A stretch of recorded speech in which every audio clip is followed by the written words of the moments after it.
Hey everyone, Caleb with the Antique Book Collective, and I wanted to tell you guys that the Shepherd's Rod has now sold. So this is probably going to be the last video in the Shepherd's Rod series. That series is, of course, just a little playlist where I talk about this book, all that I know about this book, that sort of stuff. If you guys haven't seen the rest of the series, I encourage you to watch that because it just goes through the entire journey of me selling this book. You can check out that whole playlist right there. I'm also going to link to it at the end, but you can click it right there right now, and it should open up that playlist. But with that said, guys, I just really wanted to talk to you guys about the Shepherd's Rod. So first off, before I dive into the actual what it sold for, I really wanted to tell you guys once more that the reason why I did the auction and the reason why I denied that guy's offer for $500 for it was entirely just for you guys, for this channel, that sort of stuff. I wanted you guys to be able to know exactly how you guys can sell really rare items like this. Auctions, guys, they work really well for stuff that you get lots and lots of. So, excuse me for a second.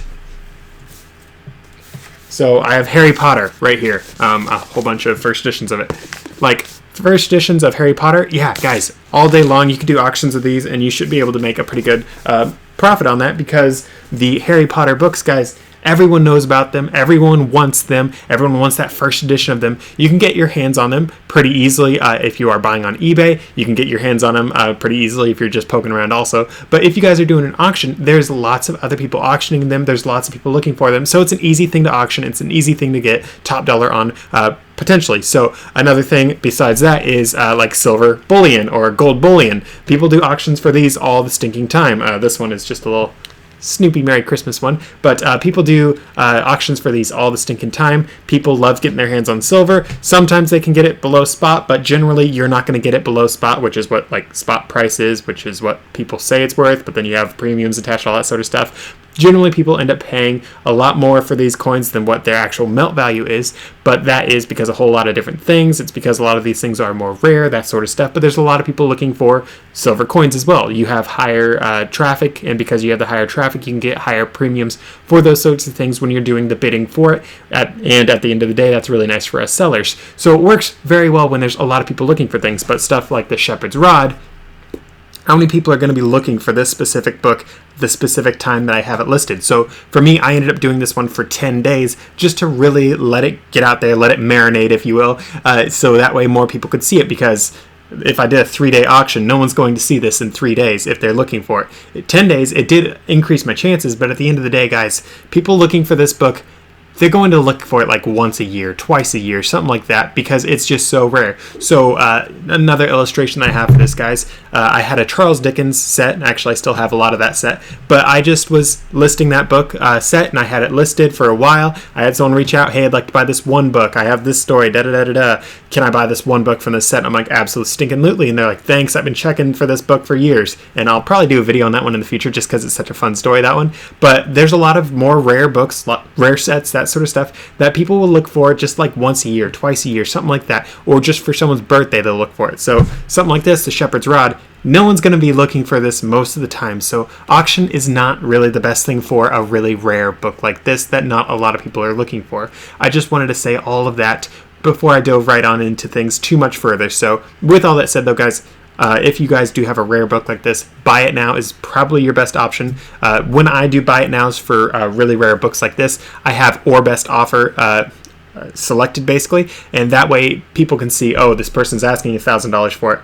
I wonder if they'll take $250. They're asking $1,000. Maybe I'll ask and see if they want $750, $900, something like that. There will be low balls. There will be people asking like, I'll pay you $999.99, like something like that, and you're just sitting here like, just pay the full price. That's a penny off. What in the world? But you'll have stuff like that happen sometimes, and it's funny. Sometimes the low balls you get, other times it's a little bit irritating, that sort of stuff. But buy it now is the best way that you guys can do rare books. I really just did this whole thing with the auction just so you guys could really see what that whole market worked like, what it'd be like if you guys had a rare book like this, how it could sell, that sort of stuff. So again, guys, this literally was just for you guys. I know there's a lot of you that might have gotten a little bit mad that I was selling a book for auction that was like this. But again, guys, there are a lot of new sellers, especially new sellers checking out eBay, seeing if they even want to do this, that don't know everything about the business. So a lot of us, yeah, we've learned through doing this, never do an auction for a rare book. But for me, I've done it a couple times, learned my lesson, but even though I learned my lesson, I wanted to do it one more time just for you guys. And I'm going to be doing more videos on auctions that I'm doing just for more lessons sakes. So yes, I know it might hurt some of you guys. It might pinch you in just the wrong way. It might hurt your little cellar bone that you have. And at the end of the day, yes, it's hurting my cellar bone too. I mean, when I had the guy offer 500, guys, I was this close to accepting it right off the bat, because I so wanted $500 for this book, guys. I was like, oh, I can totally get that, and I'm so sure the auction's not going to do that. I hope that it is, but I'm sure it's not. Man, I wanted to do it, guys, but I didn't because of several reasons. But the biggest reason, guys, was I was doing this entirely for you, entirely for the channel. So yes, I missed out on some good money because this book did not end up selling for $500 for auction. So at the end of the day, guys, the auction price sold for $160.50. The 50 cents, guys, wow. Wow, I'm going to be rich off that extra 50 cents there. I always think it's funny when you have like just a few pennies or a few quarters more, just making it the winning bid. You know, it's like after a little while, it's a little bit like, why? But guys, this was a really cool book. It was really fun with the auction.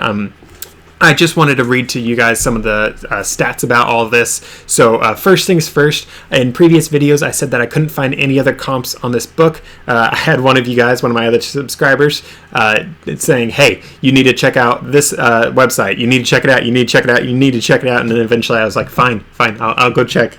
I know that it's probably something good. I'm sure, and the website actually was pretty cool. I didn't end up keeping it because it wasn't quite what I wanted, but at the end of the day, I don't have enough books that I have no idea what they're worth. I've been doing this long enough that I can normally be like, oh, this book's worth about this much. Like this book, when I got it, I was saying to myself, I was like, okay, I could probably sell this for $600 easy cheesy. The reason why I had $600 as just a price target for me was it was first off rare, second off it was almost an antique. So 1932 is when this one came out. It was in beautiful condition, all that sort of stuff. And another reason why I chose $600 as my just mental price point was I sort of put this book in the same category as I put Mein Kampf, which is Hitler's book that he wrote that was so absolutely stinking terrible. But I've had a copy of Mein Kampf sell. I sold it for, or at least I was asking for $600. That was sort of the going rate for that. So I was like, okay, this one, the history of it sort of is similar. The type of people that would be interested in this book are probably at least sort of similar to those interested in Mein Kampf, so $600 all day. And because I had that guy offer $500, that just shows that $600 probably was a pretty good bet for what this book was probably worth. However, when I checked out the website for comps on it, and it actually had one comp, and that one comp, which stands for comparable item, but that one comp was from 2019, and in 2019 this book sold for $49 and some change. So I ended up making out in a big way, guys, because basically $40 for this one a few years ago, and now it's $160. That's the comp now because that's what this one sold for. So at the end of the day, guys, I could have run my comp off of that one and asked for $40, and I could have definitely lost money. But because I've been doing this business for so long, I knew that this one was definitely worth more. I knew that I could probably get like $600 for it. Honestly, part of me wanted to ask for like $6,000 or at least $1,000, but I was like, $600 would be pretty conservative. I didn't mention that in my previous videos just because I wanted to leave a little bit of intrigue for you guys so you guys could make it all the way to end, join me on this journey. But at the end of the day, guys, yes, I didn't make as much money as I could. $160, though, that's no small amount for a book like this. So with all that said, though, back to the statistics that I wanted to share with you guys. So I believe I had 6 watchers on this book. This one book had 6 watchers after 10 days. Like, guys, if anything's going to show you that it is a book that not many people are looking for, it's the lack of watchers that it had. Yes, I know 6 watchers is not a tiny amount because there's lots of books that have 0 watchers on them, but 6 watchers for something like that, it's definitely sort of painful to see. Besides that, though, this book ended up selling for quote-unquote, quote-unquote 5 bids. You guys know how eBay bidding works. You like put in a bid, and if it's like higher than everyone else, it'll only put it up like X much, and then it waits till someone else does X much, that sort of stuff. So it's a little convoluted, but at the end of the day, it said that it sold for after 5 bids, and those 5 bids, it actually gave me 6 different bids that it gave me just because of how that whole thing works. But the first bid, of course, was the $50 amount, which was what I was asking for the starting bid. The next bid that I got was $51. Ooh, wow, guys, we're getting exciting. And then, believe it or not, it jumped from $51 to $108 and some change. So it's like, wow. That's just a little jump. And then after that, it jumped up to 130, and then 158, and then finally to the $160.50. And all of that happened with, guess how many bidders? 3. 3 people actually ended up bidding on this book, guys. 3. So that's pretty pathetic. That is why this book didn't fetch the highest amount that it could. If I spent a whole lot of money advertising, like $100 advertising this, and if I went to all the different Facebook groups, all the different Twitter groups, all that sort of stuff, and reached out and been like, hey guys, I got this book about this cult, you should check it out. If I did that, maybe I could have gotten more money for it. Sure, I would have gotten more attention. Yeah, I would have gotten potentially the right people in. But at the end of the day, guys, there's only so much effort you can put into one book. That's why, for me personally, I like doing buy it now. The amount of effort that I put into a buy it now book is like down here as opposed to an auction, because an auction, you're sort of obliged to check in on every now and then. Like, maybe it's just because you're a little bit of a fanatic and you want to find out exactly what its price is. But generally, for me, when I have auctions, I have a lot more people asking random questions, because you have a lot more, from my experience, a lot more traffic of people that are interested in, because all that interested traffic is happening in a shorter time frame, all of like 7 days if you do a 7-day auction. Those people want to know those questions sooner rather than later. So I find that auction generally takes a little bit more work from me, and I end up doing more work than probably a lot of other resellers. A lot of other resellers probably don't answer any of these questions, or they don't answer many of these questions just because they don't really put the time into it, because it doesn't matter to them. But for me, with my business, this business model that I tell you guys about in my entire channel, if you don't know about that, subscribe right there or down below. Haha, hint, hint, I need subscribers. But if you guys don't know that sort of thing, yeah, I do have the higher end books. I try to specialize in the higher end books, and with higher end books, you have a lot more questions. And for me, I like to answer those questions, because at the end of the day, it makes me feel a little bit more like I'm putting more work into the money that I'm making, because the profits that I make are just almost unholy sometimes with some of these books. So this book definitely is not one of my best books ever for the profit margin that I made, but it was definitely not terrible. But at the end of the day, I do like answering those questions. It's just that extra customer service bit that I like to do. I mean, I don't get many opportunities to do it, but I do it when I can. But yeah, guys, this book, sorry, I was motioning to it down there out of camera. But this book, guys, pretty stinking cool. Fun journey. I hope that you guys really enjoyed the couple videos that I made on it. I hope you guys enjoyed the different posts that I was doing. It was really fun selling this one. Honestly, guys, I know I said this already. I wish I accepted the $500. It would have been so nice to walk away with $500. I could have bought more silver and gold and whatnot if I wanted to, or maybe a new gun or something like that, new car, 5 cars. Probably not cars.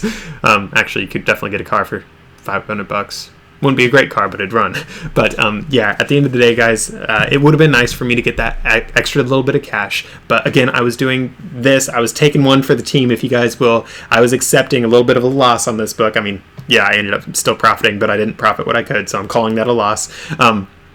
I ended up taking one for the team for you guys, because I'm sure there's going to be a lot of other resellers like you guys in the near future that are going to have a rare book like this. I've had quite a few really rare books like this, and I'm just like, what do I do with this? Do I do a buy it now? Do I do an auction? Like, when I first started, I was thinking these sorts of things. And when I was hopping around YouTube for my channel, you know, trying to figure out what people wanted to see, that sort of stuff, I saw that there wasn't really anyone answering that specific question about how do you sell a really rare book, especially one that has an interesting history, you know? So this entire video, this whole little series that I did, it was basically to answer that question for any new sellers that hop around and have questions like that, because at the end of the day, like, I can definitely accept not getting full market value for a book like this, because, guys, I have plenty of books that are absolute winners for me, like, all the stinking time. But for some of you guys that are brand new, I know that you guys might have just 1 or 2 really cool books and a whole bunch of lame ones, and it would really make your day. It might make your business. It might make it so your spouse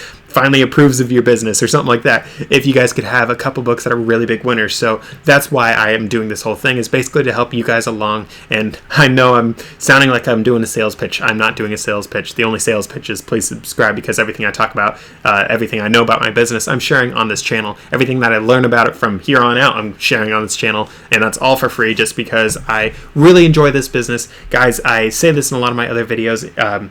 The reason why I'm doing this for free, the reason why I'm sharing all this information with you guys for free. The reason why I'm taking a potential loss on a book is for you guys, because at the end of the day, my passion is the books themselves. My passion is my own business that I run, the thousands of dollars that I make on this business, that sort of stuff. That's my passion. That's how I make my money. This whole channel, hopefully I'll be able to put ads on it eventually, but that's about all that I'm going to do as far as monetizing goes. Sorry, because I'm not here to nickel and dime you guys and sell a stupid class that you guys aren't even going to make your whole way through. I'm doing this because I want to see less antique books going in the dump, because a lot of these books, guys, they end up getting thrown away, and it just pains me to think that books, information, history is getting thrown away. I mean, for me, that just, you know how I mentioned Mein Kampf earlier. For me, I mean, I just see something like that, I hear something like that, and I just think Nazi book burnings. That's all that's flashing in my head. I'm just like, guys, you don't understand what you just threw away. You don't know what you just burned. You don't know what you just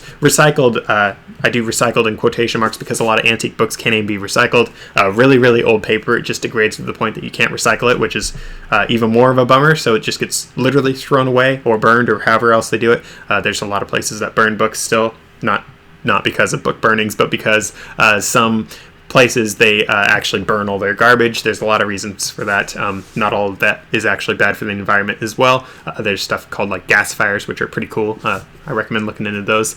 That's something I'm personally interested in. But total aside there, but at the end of the day, guys, I am really just here for the books, for helping you guys start businesses, because really, guys, the independence that you can get from running your own business, the independence that helps you sort of feel better about running your own business, the lack of stress that you have, because yes, there's stress about running a business, but you're not stressed about being fired, because at the end of the day, it's sort of hard to fire yourself, you know? I mean, you can look in the mirror and be like, you're fired, but at the end of the day, you're going to have to get back to work and unfire yourself, you know? So it's fun to have a book business like this. I want other people to feel that kind of joy, and that's basically what this whole channel is about, is the joy that you can feel, the money that you can make, all that sort of stuff. It's literally just to help you guys. Yeah, I do have affiliate links down below that you guys can click to help me make some money on this channel, make it a little bit more worth my time, stuff like that. But I'm not here to sell anything. Well, I guess I do sell the affiliate things, but I'm not really here to like nickel and dime you guys and try to force you to do stuff. I'm literally here to share the information, share what I think is best practices, the best tools, that sort of stuff. I'm not just talking about, hey, download this app for this one game. No, that's stupid. That has nothing to do with anything that we're interested in. I'm just doing stuff that I know will help all of us. So I know that was a total long rant sort of thing, and I hope that it was still helpful for you guys. Once again, though, I did a 10-day auction for this. I had 3 bidders, and it sold for $160. I had an offer for $500. And I also wanted to add, so the guy that ended up winning this for $160, he's the guy that offered $500. And I even told him in the messages, I was like, listen, I'd love to accept that, but I just can't. And I wanted to like straight up tell him that, yes, I said I would be open to offers, and I was open to offers, but admittedly that was self-serving because I just wanted to see what someone would offer for this book so I could get back to you guys with the information. I probably wasn't going to accept any offer short of like $6 million. But at the end of the day, though, guys, it was really fun to see that guy get that book, and I even told him that it, like in the messages, I was like, hey, I know you offered $500, I know you offered $250, but maybe you'll be able to get it for a whole lot less. Like, I wouldn't be surprised if you could get it for a whole lot less if you just participated in the auction. And guys, he ended up getting it for less than half of his first offer, and $160 is a whole lot less than the $500 that he ended up offering. So yeah, he totally ended up making out. I'm totally excited for that guy. Honestly, I'll be shooting him a message shortly after this video is done just to congratulate him on the giant savings that he did. But yeah, cool book, cool story, and I hope that you guys really could come away with some cool lessons for it. So with all that said and done, though, guys, please be sure to subscribe. I'm asking yet again because I need those subscribers to get the advertising, all that sort of stuff. That way I can make some money off this channel. But besides that, be sure to check out one of the other videos. Up top, we do have the link to the playlist for this. If you guys want to watch the rest of the playlist, we have a couple shorts and a couple full-length videos. I highly encourage that just so you can see that whole journey. And I will see you guys in the next one.